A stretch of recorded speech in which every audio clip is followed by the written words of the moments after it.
اب دیکھیے یہ میں نے کہا علم بالحواس، علم بالعقل، علم الاشیاء، یہ فرق ہو گیا. کیا فرق ہوا کہ یہ علم حاصل عقل سے ہوتا ہے یا حواس سے ہوتا ہے، لیکن جس شے کا علم حاصل ہوتا ہے اسے اشیاء کا علم کہتے ہیں. اور اب آپ اگر اس کو اس اعتبار سے دیکھیں کہ آج جسے ہم سائنس کا علم کہتے ہیں وہ سارے کا سارا ہمارے انہی حواس کی معلومات پر بیس کرتے ہیں. یعنی اب ہم جسے علم الاشیاء کہیں گے اسے علم سائنس بھی کہہ سکتے ہیں.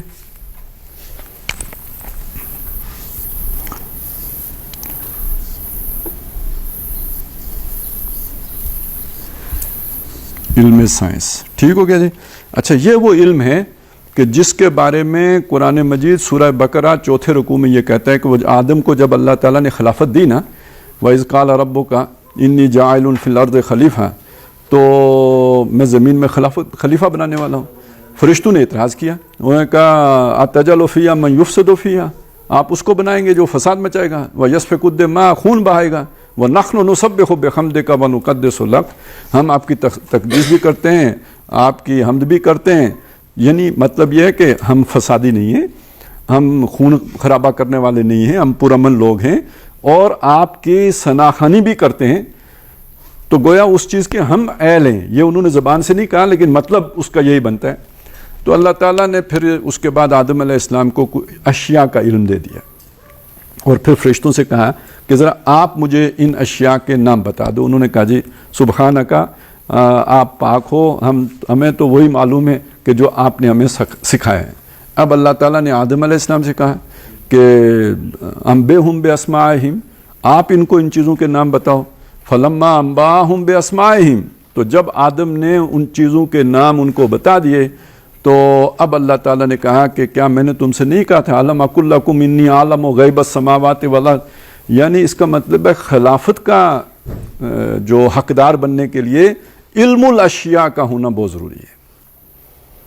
خلافت آپ کو ملے گی، نیابت آپ کو ملے گی، وائسرنسی آپ کو ملے گی جب آپ کے پاس علم الاشیاء ہوگا. اس خلافت کا مطلب آپ بے شک دنیا میں رہنے کے طور طریقے لے لیجئے مطلب، یا اقتدار لے لیجئے، جو بھی آپ معنی لے لیں، لیکن یہ کہ برا اس وقت اس کا مطلب آپ یہ ذہن میں رکھ لیں کہ خلافت کی بنیاد وہ علم الاشیاء ہے جو آدم علیہ السلام کو دیا گیا. اب اس کا مطلب کیا ہے؟ ایک بات سمجھ لیجئے کہ آپ نے کوئی بیج دیکھا ہوگا، اس بیج کو ہم زمین میں ڈالتے اور پھر رفتہ رفتہ وہ ایک پودے کی صورت میں ظاہر ہوتا ہے، پھر ایک عرصے کے بعد وہ جوان ہوتا ہے، پھر اس پہ پھل آتے ہیں اور کچھ ابتدائی 2-4 سال پھل کم آتا ہے، پھر وہ اس کا پھل زیادہ آنا شروع ہو جاتا ہے، یعنی پوری طرح وہ درخت بن جاتا ہے اور پورا پھل دینے لگتا ہے. اسی طرح سمجھ لیجئے کہ یہ علم الاشیاء آدم علیہ السلام کے اندر ایک بیج کی مانند تھا اور وہ یہ اس کے جو سورسز تھیں وہ حواس خمسہ تھیں. وہاں سے ترقی کرتا کرتا کرتا کرتا آج وہ علم الاشیاء جو ہے عروج آدم خاکی سے انجم سے میں جاتے ہیں وہاں تک پہنچا ہے. یعنی یہ جو جتنا آج سائنس کا نالج ہے یہ در حقیقت اسی علم کی ترقی ہے جس کا بیج پہلے دن حضرت آدم علیہ السلام کے اندر رکھ دیا تھا. یعنی یہ آدم کا پوٹینشل تھا جو رفتہ رفتہ رفتہ رفتہ ظاہر ہوتا چلا آیا اور آج یہاں تک پہنچ چکا ہے کہ اب ہم سے فاصلے ناپنے نہیں ناپے جاتے نا.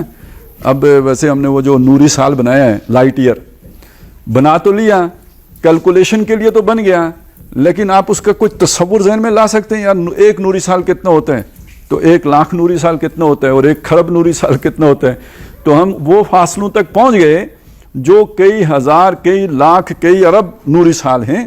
یعنی یہ وہ فاصلہ ہے جو ہمارے تصور میں نہیں آ سکتا، لیکن علم اب ہمارا وہاں تک گویا دستک دے رہا ہے، کائنات کے اس سرے پہ جا کے دستک دینا شروع ہو گیا. تو یہ سارا انسان کے یہ جو کیپیبلٹیز تھیں یا جو بھی اللہ تعالیٰ نے اس کو استعدادات دی تھی ان کا ظہور ہے جسے ہم کہیں گے یہ علم سائنس ہے. اچھا، یہ ساری معلومات جب دماغ میں آتی ہیں تو دماغ کا اپنا ایک فنکشن ہے، یہ اس سے آگے پھر چھلانگیں لگاتا ہے، اس لیے کہ انسان محض معلومات رکھنے والا کمپیوٹر نہیں ہے. اگر یہ بات ہوتی تو پھر تو کام ختم تھا، لیکن یہ کہ انسان کی ایک سوشل لائف بھی ہے. اس کی بیوی ہوتی ہے، اس کے پھر بچے ہوتے ہیں، پھر یہ انہیں سنبھالتا ہے، ان کی آگے شادیاں کراتا ہے، پھر اس کا کوئی کاروبار ہوتا ہے، اور اس کے آگے یہ ہے کہ اس کے لوگوں کے ساتھ تعلقات ہوتے ہیں، پھر یہ ایک پورا کوئی نظام بنا کے تو رہتا ہے، ایک معاشی نظام کا حصہ ہوتا ہے، سیاسی نظام کا حصہ ہوتا ہے. تو ظاہر ہے یہ بھی انسان کی جو بھی اس کی لائف ہے اس کے ساتھ یہ چیزیں جڑی ہوئی ہیں، اس کی زندگی ان چیزوں کے اندر جکڑی ہوئی ہے. اب یہ ذرا سامنے لے آئیے نا اس کو، کہ یہ جو ہمارا ایک یہ تو ہو گیا جی علم سائنس. اس علم سائنس میں کیا کیا آتا ہے جی؟ دیکھیں آج اس کے بہت شعبے ہو گئے ہیں. یعنی نبی صلی اللہ علیہ وسلم کے دور میں یہ علم موجود ہی نہیں تھا، باقاعدہ علم کی صورت میں نہیں تھا. تو جو تھا وہ کوئی اور چیز تھی. یعنی وہ پہلے سقراط، افلاطون، ارسطو جو لوگ گزرے تھے ان کے ہاں فلسفے تھے، سائنس نہیں تھی.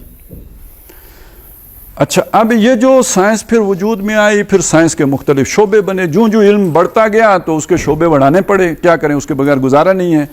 تو موٹے موٹے شعبے جناب آپ کے پاس آ گیا جناب، کیا آ گیا جی؟ جسے آپ کہتے ہیں فزکس، کیمسٹری،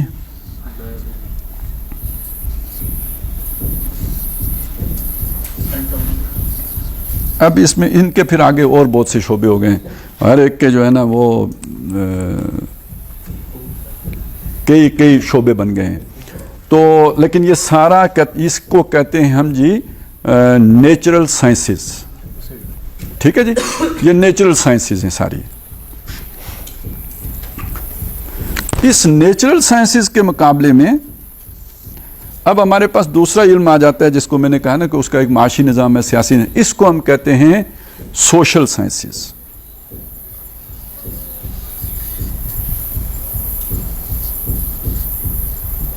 اور اس میں کیا کیا آ جاتا ہے جی؟ اس میں آپ کا ایک تو آ گیا جی سیاسی نظام، معاشی نظام، معاشرتی نظام، باقی بھی بہت کچھ ہے. اچھا یہ جو نفسیات ہے نا، ایک زمانے میں یہ نفسیات ادھر ہوتی تھی، یعنی اس کو باقاعدہ سائنس نہیں مانا گیا تھا، لیکن اب نفسیات کو بھی ادھر ڈال لیا گیا ہے، اس کو ایک باقاعدہ سائنس مان لیا گیا ہے. تو کچھ چیزیں جو ہیں وہ ادھر ادھر ان میں درمیان میں بھی آتی ہیں. وہ آپ نے بشریات اور ہیومنٹیز ساری جتنی ہیں نا وہ اس کھاتے میں آ جائیں گی، ان کو سوشل سائنسز میں رکھ لیجئے. اچھا یہ جتنی بھی سوشل سائنسز ہوتی ہیں ان کا تعلق بہرحال اس علم سائنس کے ساتھ جڑا ہوتا ہے، کیونکہ اس میدان کے جتنے بھی نظریات ہوتے ہیں ان کی بنیاد یہ چیز بنتی ہے، یعنی اس سے یہ علیحدہ نہیں ہوتے. اچھا اب میں آپ کے سامنے یہ بات رکھنا چاہتا ہوں کہ یہ جتنے بھی علوم ہیں ان کو ہم مادی علوم بھی کہتے ہیں. ٹھیک ہے نا، یعنی یہ مادے سے بحث کر رہے ہوتے ہیں سارے کے سارے. یعنی فزکس کس چیز کی؟ ٹھیک ہے، میٹر کی. اچھا یہ کیمسٹری کس چیز کی؟ اسی کی مختلف شکلوں کی کیمسٹری معلوم کرنی ہے. اور جو اس میں حیات یعنی زندہ چیزیں ہیں ان کی ہم نے وہ حیاتیاتی حقیقت معلوم کرنی ہے، وہ بیالوجی سے متعلق ہے. اب وہ علیحدہ بات ہے کہ اس کی پھر کتنی شاخیں بن جائیں گی، پتے ہیں تو جڑیں ہیں تو آدمی ہے تو اس کے جناب گردے ہیں تو دماغ ہے، تو یہ علیحدہ علیحدہ شعبے بنتے چلے جائیں گے. لیکن یہ کہ بہرحال یہ بنیاد سارے کی ساری کس چیز پر ہے؟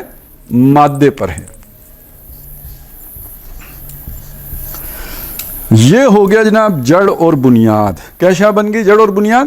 مادہ ہے، انسان کا علم ہے سارا، لیکن فوکس کس پہ ہے؟ مادے پر. مادے پر فوکس ہو کے پھر اگلی بات جتنے بھی آپ کے نظریات نکلیں گے نا وہ سارے اسی مادہ، جڑ بنیاد مادہ ہیں. اب آج کے انسان کے بارے میں یہ اگر تصور ہے کہ یہ حیوان ہے نا، پہلے بھی یہی تھا ویسے. اچھا پہلے یہ تصور کیا تھا جی؟ انسان حیوان ہے، مگر کون سا حیوان ہے؟ ناطق حیوان ہے، ناطق ہے، بولنے والا حیوان ہے. کچھ عرصے کے بعد پتہ چلا یہ سماجی حیوان ہے، یعنی باقی حیوان آپس میں میل جول نہیں رکھتے، تو یہ اس کی ایک سوشل لائف بھی ہے، یہ سماجی حیوان ہے، باقی حیوانوں سے یہ چیز اسے ممتاز کر دیتی ہے. پھر رفتہ رفتہ اسے معاشی حیوان بھی اب ماننا شروع ہو گئی دنیا. تو تھوڑے عرصے میں سیاسی حیوان بھی مان لیں گے، لیکن ابھی تک معاشی حیوان تک بات پہنچ گئی ہے. ویسے بعض لوگ سیاسی حیوان بھی ہوتے ہیں کہ جب وہ دیکھتے ہیں نا اپنا کوئی ایشو تو پھر وہ رشتے ناطے عرشہ بھول جاتے ہیں، بالکل جیسے حیوان ہوتا ہے تو اسی طرح وہ سیاسی فائدے پر ہر شے قربان کرنے کے لیے، ملک، وطن، عزت، آبرو، ہر شے بیچنے کے لیے تیار ہو جاتے ہیں۔ آج کل آپ ڈرامے دیکھ رہے ہیں، تو یہ عوانیت کی قسم ہے نا، کہ جو آپ اصل میں عوان کسے کہتے ہیں؟ کتا ہے، اسے بھوک لگی، اسے نہیں پتا کیا مسئلہ ہے، لیکن اس کے اندر ایک بے قراری ہے، وہ گھومے گا، بھاگے گا، سونگے گا، جہاں اسے کھانے کو ملے گا کھائے گا، اس کے بعد اسے وہ حص اس کی مر گئی، اب اس کے اندر کوئی ایکٹیویٹی نہیں رہے گی، کم از کم رزق کی تلاش کی، وہ ختم ہو گئی، غیر شعوری کام تھا۔ تو یہ اس کی بھوک نے اسے موٹیویٹ کیا یا اسے حرکت دی، دھکا دیا، جس نے جا کے اس سے کوئی ایکٹیویٹی کرائی اور وہ کھا کے آ کے پھر لیٹ گیا۔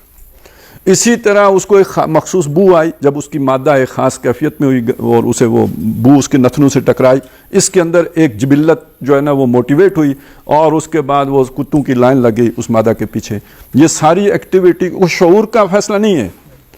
تو جب کوئی شخص، یعنی کوئی فرد سے مطلب یہاں انسان نہیں ہے، کسی بھی اسپیشی کا کوئی بھی فرد، جب اس کے اندر کوئی بھی ایکٹیویٹی اس کی جبلت کی وجہ سے اسے حرکت دیتی ہے، تو وہ ایک حیوانی جذبہ ہے۔ تو وہ تمام لوگ جن کو ساری موٹیویشن حیوانی جذبوں سے مل رہی ہو، تو وہ ایک حیوانی ہوتے ہیں۔ تو کسی کی موٹیویشن جو ہے وہ سماجی ایکٹیویٹی بنتی ہے، کسی کی معاشی ایکٹیویٹی بنتی ہے، تو کسی کی سیاسی ایکٹیویٹی بھی بنتی ہے۔ اس لیے اسے سیاسی عوان ہم کہہ سکتے ہیں کہ جس کا سارا سوچنا بیٹھنا جس ایکسس پہ گھوم رہا ہو، وہ جو ہے وہ اس کی سیاسی جبلت ہو، نہ کہ کوئی سیاسی شعور یا سیاسی ادراک ہو۔ تو بہرحال اس کی جو بنیاد بنی وہ کیا بنا جی؟ مادہ بنا۔ اس کو بس یہاں پہ ہم پہنچ گئے تو بس یہاں رک جائیے، میں ذرا دوسری طرف سے بھی اب آنا چاہتا ہوں۔ یہ سورہ چوتھا رکوع ہے جس کا میں نے حوالہ دیا، اس کا اختتام ایک اور علم پر ہوتا ہے۔ وہ پتہ ہے اس کے بعد کیا ہوا؟ آدم علیہ السلام نے وہ دانہ کھا لیا، ماوا دونوں کو نکال دیا، اللہ نے فرمایا قُلْنَا اهْبِطُوا مِنْهَا بَعْضُكُمْ لِبَعْضٍ عَدُوٌّ، اب یہاں سے نکل جاؤ ایک دوسرے کے دشمن ہوتے ہوئے۔ اور پھر آگے جا کے فرمایا کہ فَإِمَّا يَأْتِيَنَّكُم مِّنِّي هُدًى، جب تمہارے پاس میری طرف سے آئے ہدایت، تو اب یہ ہدن کیا ہے؟ یہ بھی تو علم ہے نا، ٹھیک ہے، یہ بھی علم ہے۔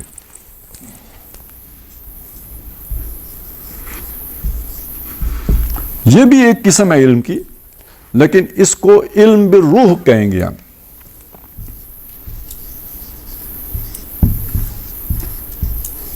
اسے آپ علم بالقلب بھی کہہ سکتے ہیں،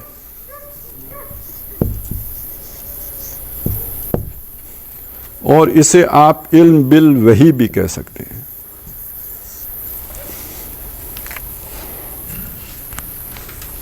یہ وہی جبریل لے کے آتے ہیں، وہی ہدایت ہے، وہی روح ہے، اور وہی قلب ہے، یعنی وہ دل پہ اترتی ہے نا۔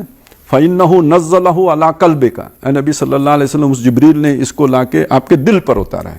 اس کا مطلب ہے اس کا تعلق کانوں سے نہیں ہوتا، اس کا تعلق ان آنکھوں سے نہیں ہوتا، اس کا تعلق اس عقل سے نہیں ہوتا، اس کا تعلق دل سے ہوتا ہے۔ آپ میں سے کتنوں کو حیرت ہوئی کہ دل تو بس پمپنگ مشین ہے یار، اس کا سوچنے سمجھنے سے کیا تعلق؟ آپ کو یہ بات لگی یا نہیں لگی؟ خیال آیا یا نہیں آیا؟ آیا۔ تو بھائی آپ اس سے باہر نہیں نکلے ہو۔ ٹکراؤ سمجھ میں آیا یا نہیں آیا؟ آپ کو آج تک نہیں پتا تھا کہ آپ اس فلسفے کے قائل ہو چکے ہو۔ اگر آپ کا اس چیز پہ یقین کامل ہے کہ یہ اللہ کا کلام ہے، تو اس نے صاف بتایا ہے کہ یہ چیز بھی سوچتی ہے، اس نے صاف بتایا ہے کہ یہ شے اس چیز کے اوپر نازل ہوتی ہے۔ بات سمجھ میں آئی میری؟ تو یہ اب آپ کو اندازہ ہوا کہ یہ فلسفہ کتنا گہرا اترا ہوا ہے۔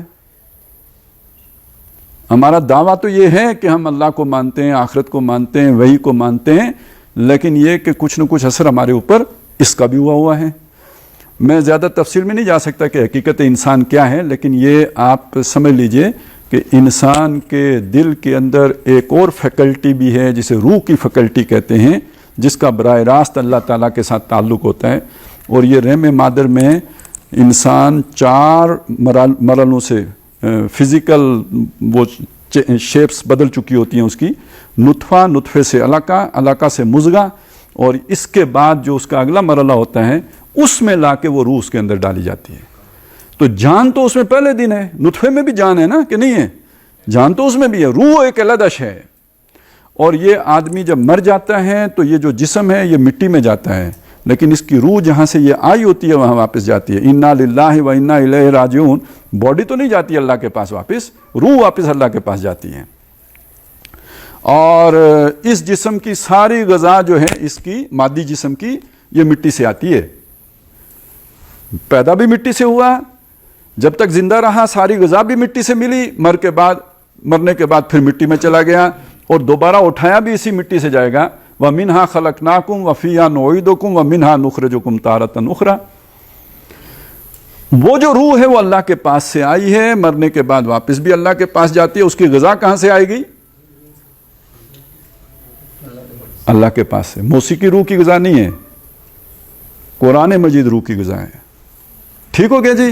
تو اب یہ جو ہے یہ ایک بالکل علیحدہ سورس آف نالج ہے جسے ہمیں اللہ تعالیٰ نے اگر یقین دے دیا تو چلے ہم مانتے ہیں, لیکن دنیا تو نہیں مانتی نا. اور ہم جو مسلمان مانتے ہیں تو ابھی میں نے آپ کے سامنے ایک جھلک دکھائی ہے نا کہ ہم بھی کتنے شعوری طور پر مانتے ہیں. سمجھ آ گئی میری بات کی؟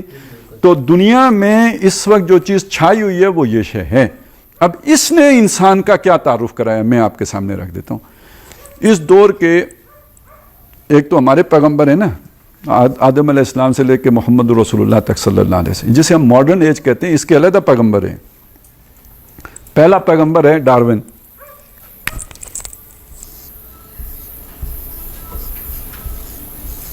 اس نے کیا کہا جی کہ انسان ایک اسپیشیز سے ایوالوڈ ہوتا ہوتا ہوتا ہوتا یہ اس ایوالوڈ فارم میں ہمارے سامنے آ گیا ہے جو آج ہے. یعنی وہی بندر والی بات نا, یعنی ایک مرحلے پہ بندر بھی تھا, پھر وہاں سے ہوتا ہوتا آج یہاں پہ پہنچ گئے ہیں. اور جو لوگ میڈیکل سائنس پڑھتے ہیں تو ان کا بالکل اس معاملے میں یعنی حق الیقین ہوتا ہے انہیں کہ ایسا ہی ہے. دلائل اس نے ایسے جمع کیے ہوئے ہیں. تو ویسے بھی جب انسان اپنی باڈی کو کمپیریزن کرتا ہے کسی حیوان کے ساتھ, اپنی عادتوں کو وہی عادتیں, وہی جنس ادھر بھی ہے, جنس ادھر بھی ہے, بھوک ادھر بھی ہے, بھوک ادھر بھی ہے, ٹھیک ہے, ادھر بھی جو ہے نا وہ اپنے ڈومینیشن کا کچھ نہ کچھ جذبات ہوتے ادھر بھی ہیں. تو جب آپ وہ کمپیریزن بھی کرتے ہیں تو آپ کو وہ حیوانیت اپنے اندر بھی نظر آ رہی ہوتی ہے. اور پھر یہ کہ وہ باتیں اور بھی بہت سے اعتبار سے جڑتی نظر آتی ہیں. دیکھیں نا, ادھر بھی 4 ٹانگیں ہیں تو ادھر 2 بازو 2 ٹانگیں ہیں, تو لگتا تو یہی ہے نا, بیسیکلی تو وہی چیزیں ہیں, بس تھوڑی سی ایوولوشن کے نتیجے میں ایک کھڑا ہو گیا, دوسرا ابھی تک اسی طرح جھکا ہوا ہے. تو کوئی اس طرح کی چیزیں مل ملا کے تو لوگوں کے ذہنوں کے اوپر یہ بات جم جاتی ہے ڈارون صاحب کی کہ انسان ایک حیوان ہے. لیکن ایک بڑا فرق ہو. دیکھیے میں نے آپ کو بتایا تھا حیوان ناطق پہلے بھی کہا گیا, سماجی حیوان بھی کہا گیا, میں نے کہا اور آگے بڑے معاشی حیوان کہہ دیں. لیکن جب ڈارون نے حیوان کہا تو یہ اور حیوان ہے, وہ والی حیوانیت کوئی اور شے تھی, یہ والی حیوانیت کوئی اور شے ہے. وہ ساری باتیں جو تھیں ان کی کوئی سائنٹیفک جو ہے وہ بنیاد نہیں تھی. اس کے پیچھے اگرچہ کہ سائنس نہیں ہے لیکن یہ کہ بہرحال وہ سائنٹیفک اپروچ ضرور موجود ہے جو اس کے پیچھے ہے. لہذا دنیا نے اس شے کو تسلیم کیا. میں اور آپ نہیں مانتے تو ہم تو جزیرے میں رہتے ہیں نا, پھر ہمارے علیحدہ دنیا ہے. وگرنہ یہ کہ پوری دنیا میں جس چیز کو تسلیم کیا جاتا ہے, جو دنیا میں ٹرینڈ سیٹر ہیں وہ تو یہی بات مانتے ہیں جو ڈارون نے بتائی. اچھا بات یہاں رکی نہیں. ڈارون کے بعد پھر تشریف لائے جناب آپ کے فرائڈ صاحب. ان کو کہا جاتا ہے کہ یہ ماہر نفسیات تھے. ویسے آپ انہیں پڑھیں تو انہیں لگتا نہیں کہ یہ کوئی بھی ماہر نفسیات تھے, یہ کوئی بہت بڑے جادوگر معلوم ہوتے ہیں مجھے, جو تھوڑا بہت مجھے پڑھنے کا موقع ملا. تو جیسے کاہن لوگ نہیں ہوتے جن کے شیطانوں کے ساتھ رابطے ہوتے ہیں, جنات کے ساتھ, یہ کوئی اس طرح کا بندہ تھا. بھائی میں نے خواب دیکھا ہے, میرا خواب کی بنیاد کیا ہے, لاشعور میں کیا ہے, وہاں تک نفسیات دان تو اتنی جلدی نہیں پہنچ جاتا جتنی جلدی یہ چھلانگ لگاتا تھا. تو بہرحال وہ تو ایک, آپ اگر کبھی پڑھیں موقع ملے تو آپ کو اندازہ ہوگا میں نے کیا بات عرض کی ہے. لیکن دوسری شخصیت یہ ہے, اس نے انسانی یعنی نفسیات کا بہت اچھا اپنا مشاہدہ بھی پیش کیا، بہت ساری چیزیں جو ہے وہ بالکل صحیح بھی ہیں، لیکن یہ کہ اس نے یہ بات ڈکلیئر کی کہ انسان کے اوپر جو سب سے یعنی ماسٹر ڈیزائر یعنی جو اس کے اوپر سب سے زیادہ حاکم خواہش ہے وہ جنس کی خواہش ہے، سیکس کی خواہش ہے۔ اس کا مطلب یہ کہ یہ روٹی بھی اس لیے کھاتا ہے تاکہ کچھ طاقت حاصل ہو تو اچھی طرح سیکس کر سکے۔ اس کا مطلب یہ ہے کہ یہ دکان بھی اس لیے کرتا ہے، یعنی ساری اس کی معاشی ایکٹیویٹی، ساری اس کی سوشل لائف، ساری اس کی محنت اور تگ و دو صرف ایک بات کے لیے ہے جس کا نام سیکس ہے۔ ٹھیک ہو گیا؟ یہ ایک اور میں نے پیغمبر کہا ہے یہ، اور اس معنی میں کہا ہے کہ جو اب آگے جتنے فلسفے بنیں گے، جتنے نظریات بنیں گے، ان بنیادوں پر بنیں گے۔ آگے چلیں جی، اب ایک اور صاحب آئے، اس کے ساتھ ہی آپ رکھ لینا ایڈلر کو بھی رکھ لیں، لیکن یہ کہ اس کے بھی اپنے چلیں دونوں کو جوڑ لیتے ہیں، ایک ایڈلر ہے اور ایک ہے مارکس۔ فرائیڈ کے مقابلے میں ایڈلر نے یہ بات کہی ہے کہ بھئی یہ جو ہے نا یہ سیکس کا مسئلہ نہیں ہے، یہ ڈومینیشن کا مسئلہ ہے، یعنی حکومت قائم کرنا، لوگوں کے اوپر اپنا غلبہ حاصل کرنا۔ تو یہ ساری جتنی بھی جبلتیں ہیں یہ ڈومینیشن کے جذبے کے ساتھ جڑی ہوئی ہیں۔ مارکس نے آ کے کہا نہیں، بھوک کے ساتھ جڑی ہوئی ہیں، روٹی، کپڑا اور مکان، باقی چیزیں ساری۔ وہ کہتے ہیں نا، ہمارے ہاں بھی ایک محاورہ نا کیا ہے کہ پیٹے نہ ہن روٹیاں تو ساریاں گلاں کھوٹیاں۔ تو اس کا مطلب ہے کہ اگر پیٹ میں روٹی نہ ہو تو نہ یہ والا کام ہو سکتا ہے، نہ یہ والی سوچ آ سکتی ہے۔ یہ سوچیں ساری تبھی آتی ہیں جب پیٹ میں روٹی جاتی ہے۔ تو گویا ان کے نظر میں سب سے بڑا جو جذبہ ہے وہ کون سا جذبہ ہو گیا؟ روٹی کا جذبہ ہو گیا۔ اچھا، اب اس سے پھر سارے نکلے جناب فلسفے۔ اب ظاہر ہے آپ نے جو بھی آج دنیا میں قانون سازی ہوگی کسی بھی ملک میں تو انسان کی عقل کے تابع ہوگی، اور عقل یہاں پہ پہنچی۔ یہ آج کی عقل کے امامان عقل ہیں۔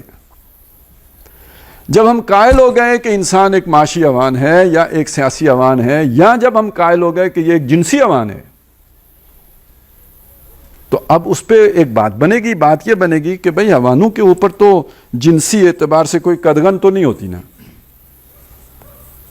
مطلب کتوں کے اوپر کوئی قانون سازی ہوتی ہے کہ آپ اس مادہ کے پاس کیوں چلے گئے اور اس کے پاس کیوں نہیں گئے؟ تو یہ انسانوں کے اوپر یہ قدغنیں کیوں ہوں؟ یہ ماں ہے اور یہ بہن ہے اور یہ بیٹی ہے اور یہ پھوپھی ہے اور یہ محترم رشتے ہیں اور یہ دوسرے کی بیوی ہے اور یہ آپ کی بیوی ہے۔ نہیں، یہ تو اصل میں پرانے دور کے روایت پرست لوگوں کا، اور یہ جو مذہب کے وہ ٹھیکیدار بنے ہوئے تھے، یہ ساری ان کی خرافات ہیں۔ ماڈرنزم کا تقاضا یہ ہے کہ آپ یہ سارے خناس اپنے دماغوں سے نکال دیں اور بابر بعیش کوش کے عالم دوبارہ نیست، کہ بابر صاحب عیاشی کریں کہ کوئی دوبارہ پوچھ گچھ نہیں ہونی کہ آپ نے کدھر منہ مارا ہے، آپ عیاشی مارو۔ یعنی اس کو میں اگر مختصراً کہوں تو اس کا نتیجہ نکلا جناب سیکس فری سوسائٹی۔ آپ نے یہ سنا ہوگا، اور آپ نے یہ بھی سنا ہوگا کہ مسلمانوں کے اندر چونکہ بڑی ریجیڈیٹی ہے، لہذا مسلمانوں کی سوشل انجینئرنگ کرنے کی ضرورت ہے، اس لیے کہ یہ اس چیز کی طرف بڑھنے کے لیے تیار نہیں ہے۔ یہ دنیا سے کٹ گئے ہیں، دنیا آگے نکل گئی ہے، یہ پیچھے رہ گئے ہیں، بیکورڈ ہیں ذہنی طور پر۔ تو ان کو ماڈرنائز کرنا ہے۔ تو روشن خیال، بڑا اچھا ویسے لے کے آئے ہیں لفظ روشن خیال، لیکن روشن خیالی کا مطلب سیکس فری سوسائٹی تک لے کے جانا ہے۔ ایک اور پروگرام آیا تھا سوشل انجینئرنگ پروگرام۔ تو سوشل انجینئرنگ پروگرام کیا ہے؟ یہی چیز ہے۔ ٹھیک ہو گیا؟ تو میں نے صرف آپ کے سامنے ایک چیز رکھی ہے کہ جب آپ ان میں سے کسی کو مان لیتے ہیں تو پھر پورا اپنا سوشل سٹرکچر اس کے مطابق بناتے ہیں۔ یہ جو آج دنیا میں اس طرح کی قانون سازیاں ہوتی ہیں کہ وہ جو LGBT والے ہیں، ٹھیک ہے، ہم جنس پرستی ہے، اس کے لیے قانون سازی ہو رہی ہے۔ یہ جو born without any wedlock, ٹھیک ہے، we are not married but living together,